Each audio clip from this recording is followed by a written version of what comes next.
Boko Haram, l'organisation terroriste la plus meurtrière au monde, reste à ce jour l'expression la plus aboutie de l'extrémisme violent sous nos latitudes.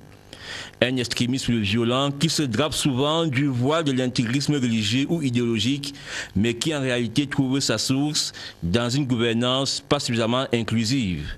Les principales raisons pour lesquelles les personnes se motivent et entrent dans une démarche de violence extrême sont des raisons d'exclusion. Lorsque des personnes ne se sentent pas suffisamment acceptées, lorsqu'elles ne voient pas d'ouverture, lorsqu'elles ne voient pas de considération, c'est pour ça qu'en général, c'est les régions frontalières, les régions qui sont les plus éloignées des centres de décision, qui sont le terreau de ces pratiques d'extrémisme violent-là. Si les pouvoirs publics sont en première ligne de la lutte contre l'extrémisme violent avec les ONG et d'autres institutions internationales, il reste que c'est l'implication de tous sans exclusif qui peut barrer la voie à cet extrémisme violent aux effets dévastateurs.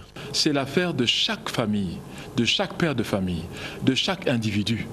Il convient d'informer là où il y a danger, pour que la communauté soit en sécurité.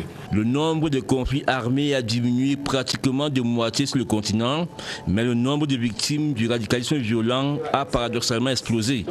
L'atelier régional de sensibilisation et de renforcement des capacités pour la prévention de l'extrémisme violent en Afrique centrale vise à engager les acteurs institutionnels et civils du Cameroun, du Tchad et de la République centrafricaine à une meilleure connaissance pour une lutte plus efficace contre le phénomène.